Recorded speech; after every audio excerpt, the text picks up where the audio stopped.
हाय students, माई सेल्फ आइंदस नायर और मैं केमिस्ट्री का फैकल्टी हूँ। और मैं केमिस्ट्री का फर्स्ट जो टॉपिक है केमिकल बॉन्डिंग, काफ़ी इंपॉर्टेंट टॉपिक है। सब फर्स्ट ऑफ ऑल सब बहुत ज़्यादा इंपॉर्टेंट टॉपिक है। सबसे अच्छी बात ये है कि एक तो सिंपल टॉपिक है और यहाँ से क्वेश्चन बहुत ज़्यादा आते हैं, तो ये आपको बहुत हेल्पफुल करेगा आपके स्कोर के लिए, चाहे वो नीट का एग्जाम हो चाहे जेई का एग्जाम हो। काफ़ी ज़्यादा क्वेश्चन, बिलीव मी बच्चों, काफ़ी ज़्यादा क्वेश्चन आते हैं इस एक टॉपिक से। और है सिंपल, आराम से स्कोरिंग की जा सकती है बहुत ईजिली। ठीक है, तो हम केमिकल बॉन्डिंग के बारे में बात करते हैं कि आखिरकार केमिकल बॉन्डिंग है क्या।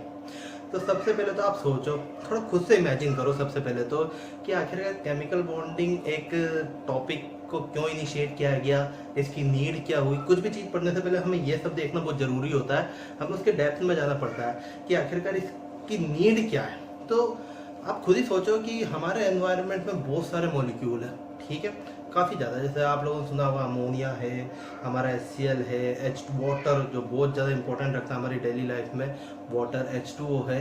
तो आखिर क्या हुआ कि हाइड्रोजन के 2 एटम और ऑक्सीजन का 1 एटम मिलकर आपस में क्या हुए, कंबाइंड हुए और H2O मॉलिक्यूल के फॉर्म में आ गया। क्या जरूरत आई थी? जरूरत क्या थी इसकी? हो सकता था कि हाइड्रोजन हाइड्रोजन के फॉर्म में ही रहे, ऑक्सीजन ऑक्सीजन के फॉर्म में ही रहे। आखिर इनके बीच में ड्राइविंग फोर्स क्या है कि 2 हाइड्रोजन और 1 ऑक्सीजन जो है कंबाइंड हुआ। अमोनिया में देखो नाइट्रोजन 3 हाइड्रोजन के साथ कंबाइंड है, HF में हाइड्रोजन फ्लोरीन के साथ कंबाइंड है, HCl में हाइड्रोजन क्लोरीन के साथ कंबाइंड है। और तो और इनको छोड़ो, 2 हाइड्रोजन भी आपस में जुड़कर H2 का फॉर्मेशन करते हैं, 2 Cl आपस में मिलकर Cl2 का फॉर्मेशन करते हैं। कुछ एलिमेंट्स को छोड़ दो, जैसे अगर मैं बात करूं helium, neon, argon, krypton, xenon और रेडॉन, ये जो एलिमेंट्स है हम उनको, ये जो एलिमेंट्स है उनको नोबल गैसेस बोलते हैं। क्या बोलते हैं हम इसको? Noble gas. ठीक है, यहाँ पे हम देखते हैं कि हीलियम जो है, जो अभी मैं प्रॉपर्टी बता रहा था कि आखिरकार क्यों 2 एटम आपस में कंबाइंड होते हैं, तो हीलियम ये एप्लीकेबल नहीं है। हीलियम एटॉमिक फॉर्म में स्टेबल होता है, नियॉन जो है वो भी एटॉमिक फॉर्म में स्टेबल होता है, आर्गन, क्रिप्टन, ये सब एटॉमिक फॉर्म में ही स्टेबल होते हैं। जिनॉन की बात हम यहाँ पे नहीं करेंगे, जिनॉन के बहुत सारे मॉलिक्यूल जो है हमारे यहाँ पर डिटेक्ट किया जा चुका है, जिनॉन के बहुत सारे मॉलिक्यूल हमें नॉन है। रेडॉन जो रेडियो एक्टिव एलिमेंट है, तो हम उसको रेडियो एक्टिविटी में बात करते हैं, यहाँ पे इसकी बात ज़्यादा हम नहीं करते हैं। ठीक है, तो इन एलिमेंट्स को छोड़ दो तो बाकी जितने भी एलिमेंट्स है वो सब क्या करते हैं, आपस में कंबाइंड होते हैं। और उसकी स्टडी हम जहां पर करते हैं उसी को हम क्या बोलते हैं, केमिकल बॉन्डिंग। ठीक है, आ रही है बात समझ में? तो यहाँ पर केमिकल बॉन्डिंग का वेटेज ऐसे भी एग्जाम के पॉइंट ऑफ व्यू तो है ही सही। इसके अलावा हम आगे भी जाके कुछ जैसे ऑर्गेनिक केमिस्ट्री पढ़ना चाहे या फिजिकल केमिस्ट्री पढ़ना चाहे, एक केमिकल बॉन्डिंग का एक मोटा मोटा एक नॉलेज होना जरूरी है। इसके बिना फिर कोई मतलब नहीं है। केमिकल बॉन्डिंग में अगर आपको पता नहीं है मॉलिक्यूल का फॉर्मेशन ही कैसे हुआ या किसी मॉलिक्यूल का फॉर्मूला क्या है, तो आप कैसे डील कर सकते हो केमिस्ट्री से? आती ना बात समझ में? तो हम केमिकल बॉन्डिंग में ये सब चीजें पढ़ने वाले हैं। ठीक है,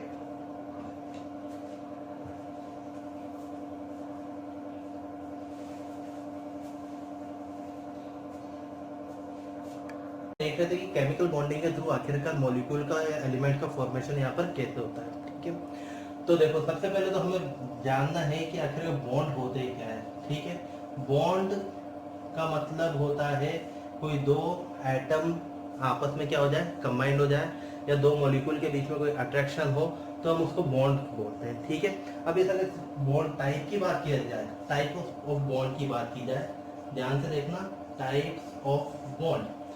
अगर मैं टाइप्स ऑफ बॉन्ड की बात करता हूँ तो यहाँ पर इसको 2 टाइप से इसको क्या किया गया, क्लासिफाई किया गया। अब खुद से सोचो, सबसे पहले मैं यहाँ पे मैं आपको ज्यादा मौका दूंगा कि आखिर खुद कैसे सोचना पड़ेगा। सबसे पहले तो बॉन्ड, सबसे पहले मैंने बात किया है कि 2 एटम आपस में कंबाइंड हो सकते हैं, मॉलिक्यूल का फॉर्मेशन कर सकते हैं, 2 मॉलिक्यूल भी आपस में कंबाइंड हो सकते हैं, या फिर उनके बीच में एक इंट्रैक्शन हो सकता है, तो वहां पर भी एक बॉन्ड का फॉर्मेशन होता है। तो अगर मैं प्राइमरी बॉन्ड की बात करूं, मैं टाइप ऑफ बॉन्ड की बात करता हूँ, सबसे पहला जो बॉन्ड बनेगा हम उसको क्या बोलते हैं, प्राइमरी बॉन्ड बोलते हैं। ठीक है, क्या बोलेंगे इसको?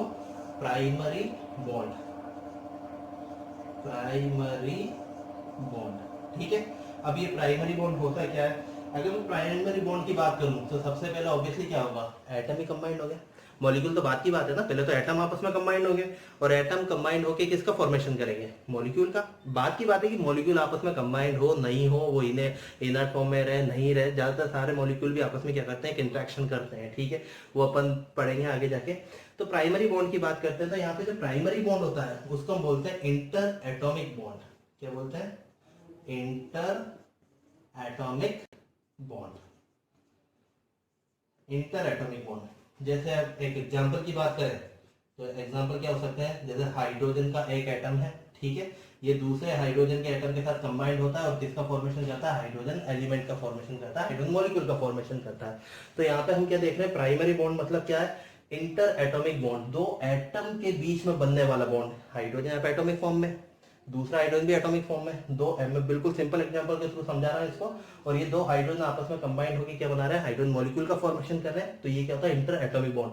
इनिशिएट है, यहाँ पे इनिशिएशन हो रहा है, तो ऑब्वियसली ये जो बॉन्ड होगा वो स्ट्रॉन्ग भी होगा, क्योंकि ये H2 दूसरे H2 के साथ कंबाइंड हो ना हो ये बहुत ज्यादा जरूरी नहीं है, लेकिन दो एटम आपस में कंबाइंड हो ये बड़ा जरूरी है। इसके बिना हाइड्रोजन बनेगा कैसे, जब तक ये H2 हाइड्रोजन मॉलिक्यूल बनेगा कैसे, अगर हाइड्रोजन मॉलिक्यूल नहीं बनेगा तो कम से कम हाइड्रोजन एटम तो स्टेबल नहीं होते हैं। तो ये हाइड्रोजन दूसरे हाइड्रोजन के साथ इंटरेक्ट करे ना करे वो सब बात की बात है, उसके लिए बहुत ज्यादा जरूरी भी नहीं है ये चीज, पर दो एटम आपस में कंबाइन करें ये बहुत जरूरी है, ठीक है। तो ये प्राइमरी बॉन्ड, इसलिए इसको क्या कहा गया, प्राइमरी बॉन्ड कहा गया है, ठीक है। तो यहाँ पर ये जो प्राइमरी बॉन्ड है, इस प्राइमरी बॉन्ड की जो बॉन्ड एनर्जी होती है, इस प्राइमरी बॉन्ड की जो बॉन्ड एनर्जी होती है वो बहुत ज्यादा हाई होती है। क्या होती है, बहुत ज्यादा हाई, क्योंकि बनना बहुत जरूरी है।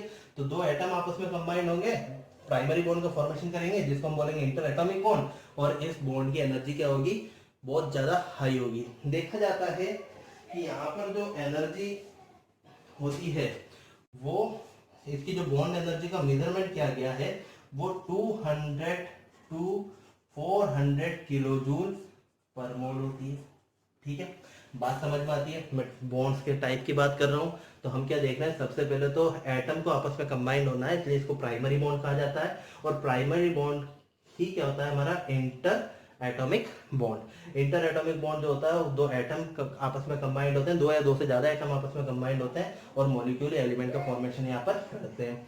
क्योंकि बहुत ज्यादा नीडफुल है इसलिए इसकी बॉन्ड एनर्जी भी क्या होती है, हाई होती है। बॉन्ड एनर्जी का मतलब उस बॉन्ड को ब्रेक करने में बहुत ज्यादा एनर्जी देनी पड़ती है। इसका क्या मतलब हुआ, इस हाइड्रोजन के बीच की बॉन्ड जो है काफी ज्यादा स्ट्रॉन्ग है। तो यहाँ पे जो मेजरमेंट किया गया है कि 200 से 400 200 टू 400 किलो जूल पर मोल के बीच का इसका क्या होता है, एनर्जी, बॉन्ड एनर्जी इसमें होती है, ठीक है। अब सेकंड टाइप के बॉन्ड की बात करते हैं हम। तो सेकंड टाइप का बॉन्ड होता है उसको हम बोलते हैं इंटरमोलिकुलर बॉन्ड। क्या बोलते हैं, इंटर, ये जो होता है सेकेंडरी बॉन्ड होता है, ठीक है, इसको हम क्या बोलेंगे, सेकेंडरी बॉन्ड। सेकेंडरी बॉन्ड क्यों बोला जा रहा है इसको, क्योंकि प्राइमरी नीडफुल है, सेकेंडरी इतना ज्यादा जरूरी नहीं है। हो रहा है कुछ फैक्टर है जिसकी वजह से हो रहा है, बहुत ज्यादा नीडफुल नहीं है, ये बहुत ज्यादा नीडफुल है, तो सेकेंडरी बॉन्ड। और सेकेंडरी बॉन्ड तुम्हारा क्या होता है, अब चूंकि ये मॉलिक्यूल बन गया और मॉलिक्यूल बन गया तो यहाँ पे क्या होगा, यहाँ पर इसको बोलेंगे इंटर मॉलिक्यूलर बॉन्ड। क्या बोला जाता है इसको, इंटर मॉलिक्यूलर बॉन्ड, ठीक है, दो मॉलिक्यूल के बीच में बनने वाला बॉन्ड, ठीक है। तो मैं यहाँ पे सबसे पहले तो बताता हूँ कि इंटर मॉलिक्यूलर बॉन्ड कितने टाइप के होते हैं। मेनली दो टाइप के होते हैं, ठीक है। एक होता है हमारा वॉन्डरवॉल बॉन्ड या वॉन्डरवॉल फोर्स ऑफ इंट्रैक्शन, ठीक है। और सेकंड टाइप होता है वो होता है हमारा हाइड्रोजन बॉन्ड। कौन सा बॉन्ड, हाइड्रोजन बॉन्ड, काफी ज्यादा इंपॉर्टेंट रखता है हाइड्रोजन बॉन्ड। ऑर्गेनिक केमिस्ट्री में बहुत ज्यादा, आप लोग जब 12th में आओगे तो देखोगे हाइड्रोजन बॉन्ड से बहुत कुछ एसिडिक नेचर, बेसिक नेचर, ये सब बहुत ज्यादा इफेक्ट होती है, वो आगे की बात है। हम देखते हैं कि हाइड्रोजन बॉन्ड काफी ज्यादा इंपॉर्टेंट होता है, लेकिन इसकी जो बॉन्ड एनर्जी होती है वो काफी लो होती है। क्या होती है इसकी बॉन्ड एनर्जी, वेरी लो, बहुत कम बॉन्ड एनर्जी होती है इसकी। और मेजर ये क्या गया है कि इसकी जो बॉन्ड एनर्जी होती है वो 2 टू 40 किलो जूल पर मोल होती है, ठीक है। देखो कितना ज्यादा डिफरेंस है, एक 200 टू 400 और एक 2 टू 40 किलो जूल। तो आप लोग खुद ही समझ में आ रहा होगा कि ये जो बॉन्ड है वो इतना ज्यादा स्ट्रॉन्ग नहीं है। दो मॉलिक्यूल के बीच में बनने वाला बॉन्ड है तो बहुत ज्यादा स्ट्रॉन्ग ये नहीं है, जबकि ये क्या है, बहुत ज़्यादा स्ट्रॉन्ग है। तो हमने सेकेंडरी बॉन्ड या इंटरमोलिकुलर बॉन्ड के बारे में देखा कि कितना टाइप के होते हैं, van der Waals bond, hydrogen bond, इसके अलावा भी कई सारे, पर हमारे सिलेबस में ये मेनली ये दो चीज़ के बारे में ज़्यादा ध्यान देना है। इसके अलावा जब ये टॉपिक में पढ़ाऊंगा, इसी टॉपिक को जब मैं आगे ले जाऊंगा तो इसके बारे में और ज़्यादा डिटेल के साथ में इसमें इंट्रोड्यूस कराऊंगा आप लोगों को। सबसे तो यहाँ पे हम बात करते हैं मेनली तो प्राइमरी बॉन्ड की, जिसको हम इंटर एटॉमिक बॉन्ड बोलते हैं। तो यहाँ पे अगर मैं इसका टाइप देखता हूँ, अगर मैं टाइप देखता हूँ प्राइमरी बॉन्ड के, ठीक है, तो प्राइमरी बॉन्ड जो होते हैं मेनली कितने टाइप के हो सकते हैं। सबसे पहले होता है इसमें जो आयनिक बॉन्ड, कौन सा बॉन्ड है, आयनिक बॉन्ड। बहुत ज़्यादा टाइम नहीं लगता इस टॉपिक को पूरा करने में, ठीक है, 3-4 दिन में पूरा हो जाएगा, 3-4 क्लास में पूरा हो जाएगा आयनिक बॉन्ड, लेकिन इंपॉर्टेंट बहुत ज़्यादा है, क्वेश्चन काफ़ी ज़्यादा पूछे जाते हैं इसमें के अंदर से आयनिक बॉन्ड से। सेकंड जो बॉन्ड होता है हमारा कौन सा होता है, कोवलेंट बॉन्ड। ये हमारा बहुत ज़्यादा इंपॉर्टेंट टॉपिक है, कोवलेंट बॉन्ड, ठीक है। ये सब प्राइमरी बॉन्ड के अंदर ही आ रहे हैं, आयनिक बॉन्ड हो चाहे कोवलेंट बॉन्ड हो, ये इसी के अंदर आ रहे हैं, अलग अलग टाइप प्राइमरी बॉन्ड के अंदर अलग अलग टाइप के बॉन्ड, ठीक है। तीसरा जो होता है वो होता है कोऑर्डिनेट बॉन्ड, कोऑर्डिनेट बॉन्ड। वैसे आजकल इसको अलग से नहीं मानते हैं, कोवलेंट बॉन्ड के अंदर ही इसको कंसीडर किया जाता है फिर। और वैसे भी ये टॉपिक जो है हमारे 12th में बहुत ज़्यादा डिटेल के साथ पढ़ा जाता है, मेनली 11th में तो आयनिक बॉन्ड और कोवलेंट बॉन्ड ही होता है। और फोर्थ जो बॉन्ड है वो होता है हमारा मेटालिक बॉन्ड, मेटालिक बॉन्ड, ठीक है। तो ये हमारे प्राइमरी बॉन्ड के टाइप्स है, ionic bond, covalent bond, coordinate bond, metallic bond. काफी इंपॉर्टेंट रखते हैं कौन कौन से, आयनिक बॉन्ड और कोवलेंट बॉन्ड। आपको काफी ज्यादा ध्यान से इस चीज को देखना है, क्योंकि इसके अंदर से क्वेश्चन काफी ज्यादा पूछे जाते हैं, बिलीव मी, हर साल 3 से 4 क्वेश्चन तो इसी में ही पूछे जाते हैं।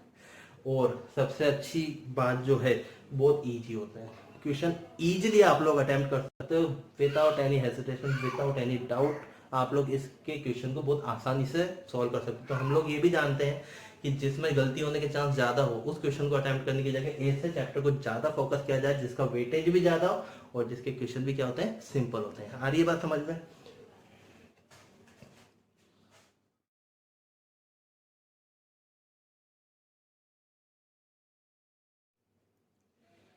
तो बच्चों सबसे पहले हम क्या स्टार्ट करते हैं, आयोनिक बॉन्ड। इसके बारे में हम पहले क्या करेंगे, डिटेल के साथ इसकी स्टडी करेंगे, ठीक है। उसके बाद हम कोवलेंट बॉन्ड में आएंगे, बॉन्ड पैरामीटर्स वगैरह हम आगे की तरफ जाएंगे। काफ़ी बड़ा चैप्टर है, काफ़ी टाइम भी लगता है इस चैप्टर में, पर हम थोड़ा धीरे धीरे और आराम से, बिल्कुल क्वेश्चन नहीं छूटना चाहिए। अल्टीमेटली हमारा लक्ष्य क्या होना चाहिए, क्वेश्चन एक भी नहीं छूटना चाहिए इसके अंदर से, क्योंकि एक सिंपल चैप्टर, इसके अंदर क्वेश्चन छूट गया तो फिर समझना आप लोग मतलब नहीं है फिर, ठीक है। तो हम बात करते हैं किसकी, आयनिक बॉन्ड। सबसे पहले तो नाम से पहचानो इसको, आयनिक बॉन्ड, आयंस क्या रहा है यहाँ पर, आयंस आ रहा है, ठीक है। तो अगर मैं आयनिक बॉन्ड की डेफिनेशन दूं, तो अगर मैं आयनिक बॉन्ड की डेफिनेशन देता हूं तो क्या मैं बोल सकता हूं, ionic bond is a type of bond, आप लिख लीजिए इसको साथ के साथ, ionic bond is a type of bond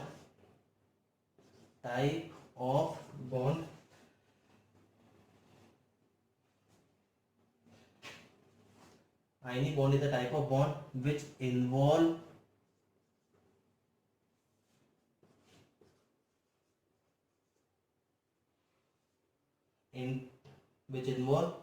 electrostatic force of attraction,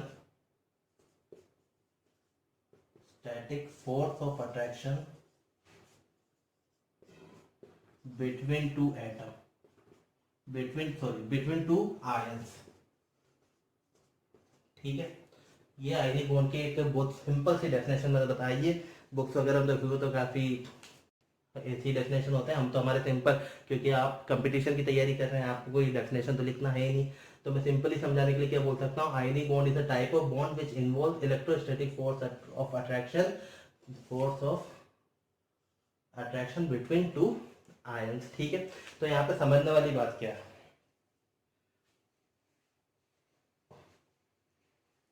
तो यहाँ पे देखो समझने वाली बात क्या है। सबसे पहले तो यहाँ पे इस बात पे ध्यान दो, इलेक्ट्रोस्टैटिक फोर्स ऑफ अट्रैक्शन, एक नया टर्म आया है, electrostatic force of attraction between 2 और मोर देन 2 आयंस, ठीक है, बिटवीन 2 और मोर देन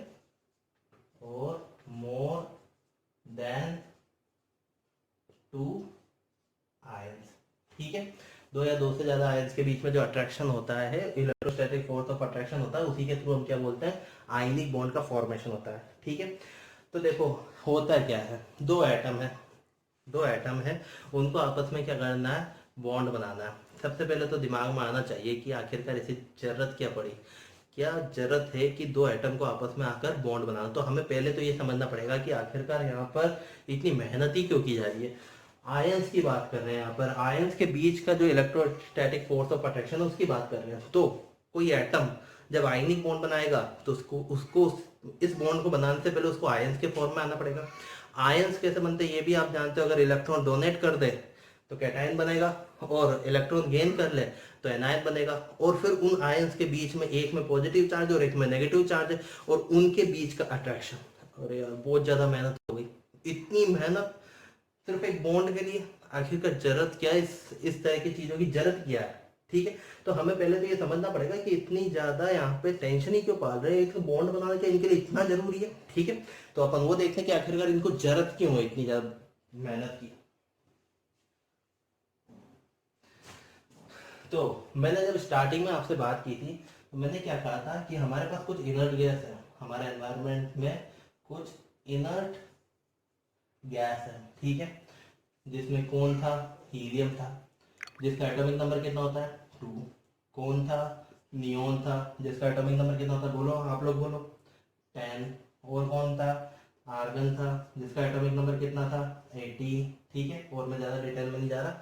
अगर मैं हीलियम का इलेक्ट्रॉनिक कॉन्फ़िगरेशन लिखता हूँ तो मैं क्या लिखूंगा 1s2। आते ही आप लोगों को, नहीं आता तो मैं इसके लिए एक अलग से, आप मुझे बताइए कमेंट करके कि अगर आपको ये सब नहीं आते हैं, आपको इलेक्ट्रॉनिक कॉन्फ़िगरेशन लिखना नहीं आता तो मैं इसके लिए अलग से लेक्चर बना दूंगा। सेकंड जो है neon 1s2 2s2 2p6। Third जो है आर्गन है, तो हम उसका इलेक्ट्रॉनिक कॉन्फ़िगरेशन कैसे लिख सकते हैं, नियोन, ठीक है, 3s2 3p6, ठीक है। तो यहाँ पर हम ये भी देख रहे थे कि ये जो एलिमेंट्स है वो एटॉमिक फॉर्म में रहते हैं। किस फॉर्म में रहते हैं, एटॉमिक फॉर्म में, मतलब इनको बॉन्ड वॉन्ड से कोई लेना देना नहीं होता, ये अपने आप में खुश है, इनको शादी ब्याह नहीं करना। ये वो साधु सन्यासी है जो अपने, ना तो इनको शादी की फिक्र है, कुछ नहीं, आराम से जाके हिमालय पे क्या कर रहे हैं, तपस्या कर रहे हैं, ना दुनियादारी से लेना देना। और अब जब आराम से तपस्या कर रहे हैं, इनको कोई मतलब ही नहीं है, ना कोई टेंशन है, ना बीवी की टेंशन, ना बच्चों की टेंशन, तो इनकी उम्र भी अपने आप बढ़ जाती है। तो आप लोगों ने देखा होगा साधु सन्यासी की उम्र कितनी ज्यादा होती है, मतलब 80 80 90 90 100 मतलब 120 साल तक जी सकते हैं, ऐसे लोग हैं। तो ये ऐसे हैं, ये बहुत ज्यादा स्टेबल है। इन सब मॉलिक्यूल को क्या कहते हैं, हाईली, सॉरी, इन सब एलिमेंट्स को क्या, इन सब एटम्स को क्या बोलते हैं, हाईली स्टेबल। ये सब क्या है, हाईली स्टेबल।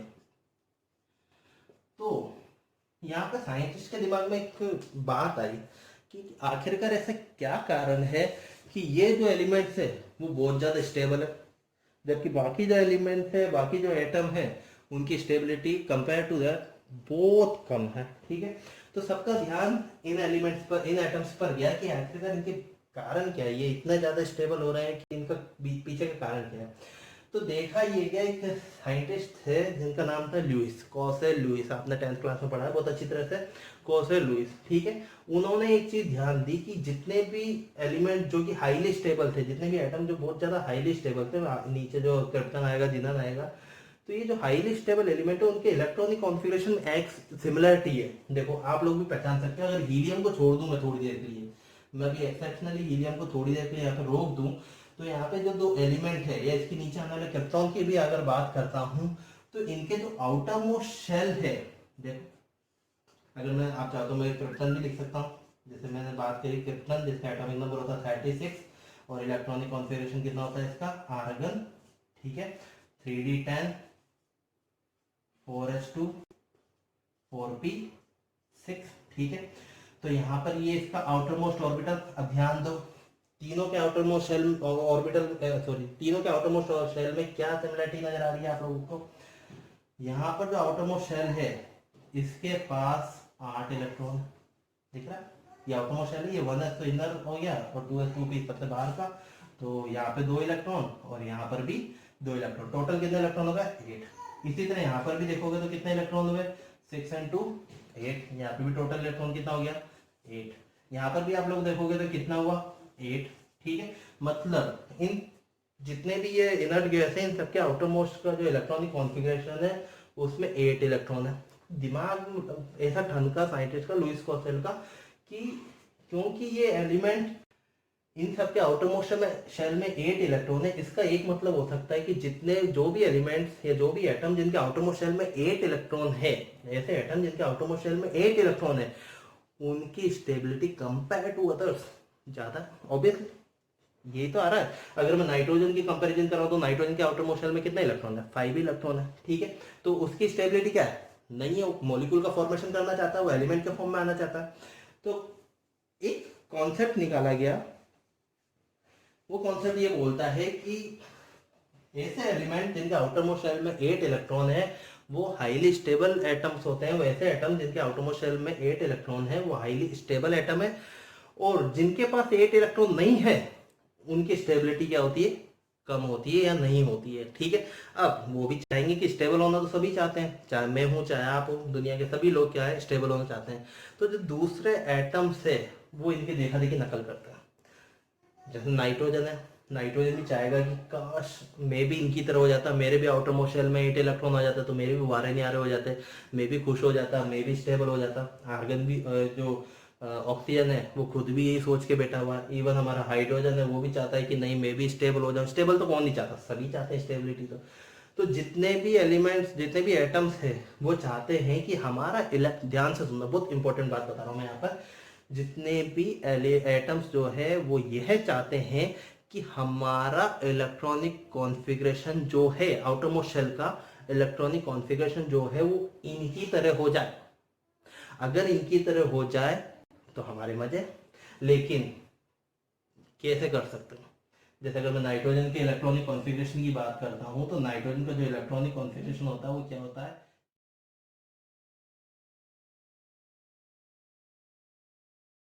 यहाँ पर जो हम नाइट्रोजन की बात करते हैं तो नाइट्रोजन का जो इलेक्ट्रॉनिक कॉन्फ़िगरेशन होता है वो क्या होता है, हीलियम 2s2 2p3, और इसके आउटर मोस्ट शेल में कितने इलेक्ट्रॉन हो जाते हैं, 5। ठीक है, अब इसको जरूरत कितनी है, ये चाहता है कि नहीं यार मेरे पास भी 8 इलेक्ट्रॉन हो जाए, मजा आ जाए फिर तो अब क्या करेगा ये, भगवान से प्रार्थना तो करने से ना, कि भगवान हमारी तरफ तो नहीं है कि भगवान पास करा दो, मैं लड्डू बांटूंगा गरीबों में, ये करूंगा वो करूंगा, ये तो ऐसे नहीं है, ये तो मेहनत करना जानते हैं। तो नाइट्रोजन क्या चाहता है कि यार मेरे आउटर मोस्ट शेल में 8 इलेक्ट्रॉन है और 8 इलेक्ट्रॉन करने के लिए ये मेहनत करता है। ठीक है, हमारी तरफ पूजा पाठ नहीं करता कि नहीं भगवान कुछ कर दे, पास करा दे, ये करा दे, गर्लफ्रेंड बना दे, बॉयफ्रेंड बना दे, ऐसा कुछ नहीं इनके साथ। ये क्या करते हैं, मेहनत करते हैं। कैसे मेहनत करेंगे, ये इलेक्ट्रॉन को क्या करते हैं, छीनने की कोशिश करते हैं। या तो इलेक्ट्रॉन को छीनने की कोशिश करते हैं, या इलेक्ट्रॉन को देने की कोशिश कर सकते हैं, या फिर इलेक्ट्रॉन को शेयर कर सकते हैं। ठीक है, यहाँ पे या तो इलेक्ट्रॉन को लिया जाता है या इलेक्ट्रॉन को दिया जाता है। जैसे अगर मैं यहाँ पे बात करूँ, नाइट्रोजन अगर आउटर मोस्ट शेल में 5 इलेक्ट्रॉन है, अगर ये 3 इलेक्ट्रॉन को गेन करेगा, मतलब इलेक्ट्रॉन को लेगा, तो इसके आउटर मोस्ट शेल में 8 इलेक्ट्रॉन जाएंगे, तब भी स्टेबल है। अगर ये 3 इलेक्ट्रॉन को डोनेट करेगा, अगर मैं यहाँ पे अगर ये 5 इलेक्ट्रॉन को डोनेट करेगा, 3 to 5, अगर ये 5 इलेक्ट्रॉन को डोनेट करेगा तो इसका इलेक्ट्रॉनिक कॉन्फ़िगरेशन हीलियम की तरह हो जाएगा, तब भी स्टेबल है। तो या तो ये इलेक्ट्रॉन को देगा या इलेक्ट्रॉन को लेगा, और अगर कुछ भी नहीं हो रहा है तो फिर ये क्या करने लगेगा, शेयर करने लगेगा, कुछ ना कुछ तो करेगा ये स्टेबिलिटी के लिए। आती है ना बात समझ में, इतनी बात समझ में आ रही है। एटम जो है वो स्टेबल नहीं होते हैं, इनर्ट गैस को छोड़ दो तो, एक्सेप्ट इनर्ट गैस कोई भी एटम स्टेबल नहीं है। स्टेबिलिटी के लिए वो क्या करता है, या तो इलेक्ट्रॉन लेगा या इलेक्ट्रॉन देगा या इलेक्ट्रॉन शेयर करेगा। और ड्यूरिंग दिस प्रोसेस यहाँ पर दो, अब जैसे आप खुद ही समझो, इलेक्ट्रॉन लेना है, देना है या शेयर करना है, सामने तो कोई एटम होना चाहिए। हाँ, वहां में थोड़ी आएगा कि प्रार्थना कर ली कि भगवान इलेक्ट्रॉन दे दो, वो हाथ में इलेक्ट्रॉन है, ऐसा तो कुछ नहीं है। उसको दूसरे से चाहे छीनना हो तब भी दूसरे से छीनेगा, दूसरे एटम से, चाहे देना हो तब भी दूसरे एटम को ही देगा, या शेयर करना हो तब भी दूसरे एटम को देगा। मतलब इसको इंटरेक्ट करने की जरूरत पड़ेगी किसी अनदर एटम के साथ में, और जब अनदर एटम के साथ इंटरेक्ट करेगा तो इस इंटरेक्शन के थ्रू यहाँ पर बॉन्ड का फॉर्मेशन होता है। आती है बात समझ में, क्लियर है यहाँ तक बात समझ आ रही है बात?